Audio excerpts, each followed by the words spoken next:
Docteur Abdoulaye Diallo, bonjour. Bonjour. Je vous rappelle que vous êtes le leader du parti MSD, Mouvement pour la solidarité et pour le développement. L'actualité reste dominée par la main tendue du chef de l'État à l'opposition, notamment à son chef de file, Cellou Dalein Diallo, auquel bien sûr il a adressé un courrier, mais aussi au chef, disons président de la majorité présidentielle, Amadou Damaro Camara, pour une rencontre dont la date n'a pas encore été fixée. Mais d'après le communiqué qui a annoncé cette invite, la date de la rencontre va être fixée de commun accord.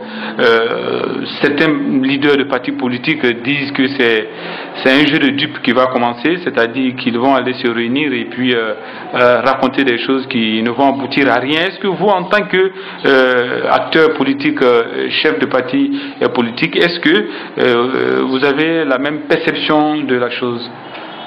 En effet, vous savez, c'est d'abord le président Fakonde et son chef de file nous ont habitués à se rencontrer sans rien se dire.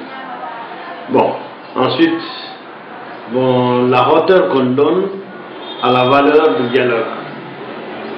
Bon, ça c'est un peu exagéré parce que, en fait, le président de la République, il est le garant de l'application des lois de la République. Il a prêté serment de les respecter, de les faire respecter. En principe, dans une république, c'est les lois qui prévoient, l'application de la loi qui prévaut. Bon, à cela, que cela ne tienne, bon, ils nous ont habitués à ça, donc nous attendons presque rien à la sortie d'abord. Bon, Damaro ne quitte pas Cellou, même aux États-Unis, ils étaient ensemble. Donc moi je pense qu'il y a un petit deal, il y a un jeu de deal, mais ils prennent le peuple comme con, donc eux ils se partagent des rôles qu'ils exécutent. Donc quand il y a à l'opposition, il y a les manifestations, on se rencontre et on fait une petite cérémonie familiale, on prend des photos pour montrer aux blancs et dire que ceci ou cela peut donner un faux espoir à la population. C'est malheureux, parce que le dialogue ce n'est pas la vie d'une nation. Deux. Donc vous avez l'impression que la Guinée est de façon sempiternelle confrontée à des dialogues qui n'aboutissent à rien. Qui n'aboutissent à rien. Et mieux, les dialogues n'ont pas, même si ça aboutit à quelque chose, à un communiqué conjoint, mais ils n'ont qu'une valeur devant la loi. Donc, ici, une république, depuis 2007, on est en train de tourner autour du même pot, sans rien faire, sans appliquer les accords qui ont mené à l'élection législative en 2013 n'ont pas été respectés. Les accords du 20 août, maintenant à l'élection présidentielle de 2015, ça n'a rien été, aucun n'a respecté. Donc finalement, on continue les manifestations, les rencontres, les petites disputations, ça et là. Donc, ça ne fait pas la vie d'un peuple, la vie d'une nation. Le président de la République doit accepter pleinement de jouer son rôle, le président de la République, et prononcer des discours qui vont dans le sens de l'apaisement. Dans le sens de l'apaisement, donc de réconcilier d'abord ses compatriotes et de concilier ses compatriotes avec la pratique d'abord de la loi et avec les autres peuples du monde. C'est son premier rôle de président de la République. Comme chef de l'État, il veille à l'application des lois, il crée les richesses, il crée le bonheur pour l'évolution du peuple. Et si cela, il trouve que n'importe quel citoyen guinéen, qu'il soit député ou pas, membre d'un parti ou pas, il trouve utile de lui charger une mission, c'est saluable. Mais malheureusement, ce n'est pas dans ce contexte. Et le chef de l'opposition et le président de la République, qui sont tous responsables du parti politique, parce que le président a refusé de quitter la présidence du président Arc-en-Ciel, contrairement à la loi, il est en porte-à-faux avec la loi. Donc le chef de l'opposition, c'est des formations qui ne sont pas claires, donc la gestion n'est pas transparente. Donc il passe par ça, tout ça c'est des mamaya, une assemblée générale hebdomadaire, c'est tout. Donc il n'y a pas, ne fonctionne pas, les structures du parti ne fonctionnent pas à la satisfaction. Donc tout ça, ça démontre que ceux qui pourraient jouer le rôle d'élite pour l'épanouissement de ce peuple ne font pas leur rôle, les partis politiques. Pas un peuple bête, pas un peuple intelligent. La valeur d'un peuple est celle des élites qui se trouvent au sein du peuple. Les partis politiques, c'est pour apprendre à gérer le pays, apprendre à être un bon cadre, à être un bon ministre, à être un bon chef, par la gestion et l'idéologie et la conviction qu'on a pour adhérer à un parti politique. Mais aujourd'hui, les partis politiques, justement, demandent à ce que le chef de l'État s'implique davantage dans la résolution de l'impasse politique. Le président de la République tend la main à l'opposition. Est-ce que vous pensez qu'il y a une autre méthode pour pouvoir, une autre solution justement pour pouvoir résoudre le problème sans passer par, entre guillemets, un semblant de dialogue qui n'aboutit à rien selon vous?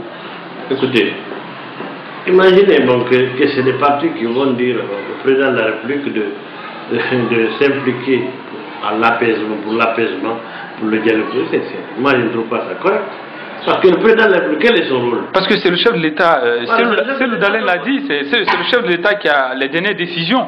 Même si les accords politiques sont signés, mais au finish, que c'est le chef de l'État qui piétine toujours l'exécution. Absolument, mais c'est parce que le chef de l'État est incapable. Sinon, on n'allait jamais arriver à ces passions-là. Donc lui, il doit appliquer la loi.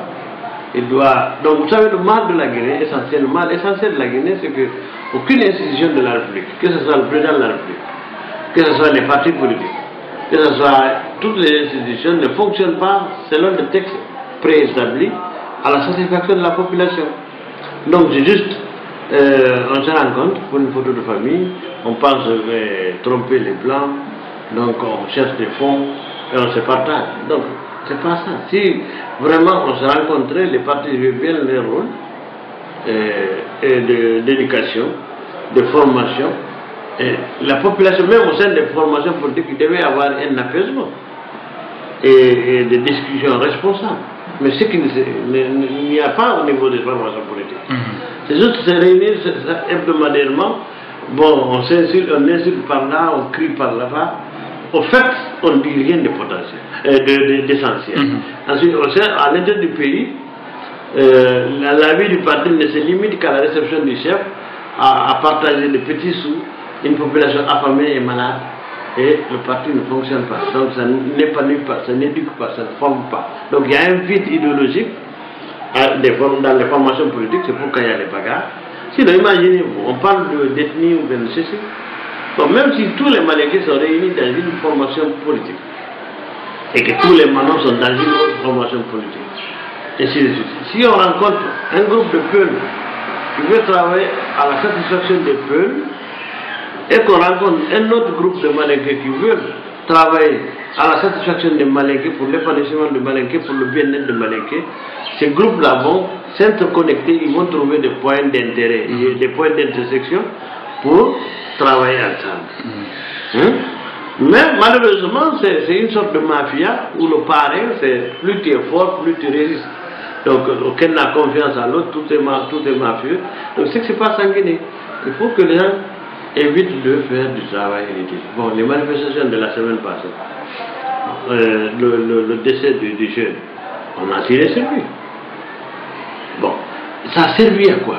C'est la question que bon nombre d'observateurs se posent parce que on a l'impression que quand il y a blocage, on va à des manifestations qui aboutissent au finish à la mort d'un ou de deux Guinéens et on fait des obsèques pour les enterrer et après rien ne se passe et après on programme encore d'autres manifestations. Donc ça ne marche pas. D'abord le pouvoir. Pourquoi le pouvoir s'arrose le droit de tirer sur des Guinéens? Il se base sur quel article de loi? Donc c'est ça, donc le droit constitutionnel de manifester est donné à tout Guinée, qu'il soit du sud ou du nord. Donc, mais le droit, aucun n'a donné le droit à tirer. Mais la manifestation, c'est à un homme, toute œuvre humaine doit avoir une finalité. L'opposition républicaine, pourquoi ils veulent manifester? Pour quel but? Quel message ils veulent passer? Il n'y a pas de message. La baisse du prix du carburant? Mais à la baisse, ils ont obtenu pourquoi ils sont pas allés à l'élection pour les législatives? Pourquoi ils ont boycotté l'Assemblée au début? Ils sont revenus ensuite. Pourquoi ils ont scindé? Et c'est ce manque de constance qui est critiqué justement par Lansana Kouyaté. Ils ont dit non, Lansana Kouyaté, c'est les mêmes merdes. Donc, écoutez, ils ont dit, bon, regardez les délégations spéciales. Le RPG et l'UFDG se sont rencontrés, ils se sont partagés les rôles en Guinée, ils ont isolé l'UFR. Donc, partout, RPG président, UFDG vice-président. Partout, UFDG président, RPG. Vous avez l'impression alors que c'est un deal qui est en train de se faire entre l'UFDG et le pouvoir pour se répartir en fait la gestion du pays? Oui, à la base. Absolument, moi je pense que chacun trouve son compte dans le rôle de l'autre. Alpha est là, il te dit qu'il est le seul qui a une opposition, qui rencontre souvent, et même le chef de file, le premier responsable. Ensuite, bon, il y a une différence minime entre le nombre de députés à l'Assemblée. On sait que là, il vient, ils font des manifestations partout, là, il est bien accueilli, on lui donne tout, argent, gîte couvert, respect et considération. Non, qu'est-ce qu'il cherche? Il est au pouvoir. Alpha, c'est un président de la République, mais qui se comporte en président du parti.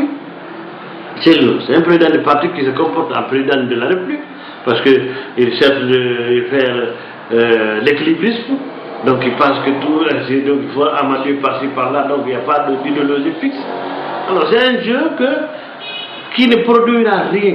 C'est pourquoi nous avons demandé au niveau du parti, au niveau du MSD, qu'il faut que tout ce beau monde-là, que gère la Guinée depuis l'indépendance, vraiment, ait le courage de quitter la scène politique pour qu'on trouve une nouvelle société politique qui va sanctionner positivement et négativement les Guinéens dans leur action et la société civile en quelque sorte, pour enfin que la Guinée sorte. Parce qu'on a d'abord, vous savez, les confusions de la tête, le complexe de supériorité des Guinéens, bon, scandale géologique, château d'eau d'Afrique, Bernard Newal, qui est dans les langues, donc on se lance avec des slogans, donc le chaos, coup chaos. Non, tout ça, c'est contraire à un peuple doux et doué qui veut éduquer. Parce que, vous savez, Mandela, vous faites Boigny, l'Ayatollah Khomeini, et c'est tous les grands de ce monde, ils partagent trois choses: l'éducation, la formation et la conviction. C'est ce qui manque à nos hommes politiques depuis l'indépendance. Donc nous sommes capables de former, de faire une formation politique, d'être le leadership de toutes les ethnies guinéennes, pour trouver dans chaque ethnie, dans chaque groupe d'hommes, des hommes avec conviction que nous allons assumer l'éducation et la formation pour qu'enfin, que ces hommes-là puissent vraiment être au devant de la scène et mener le pays vers le prochain. Docteur Abdoulaye Diallo, merci d'avoir répondu à nos questions. Merci beaucoup.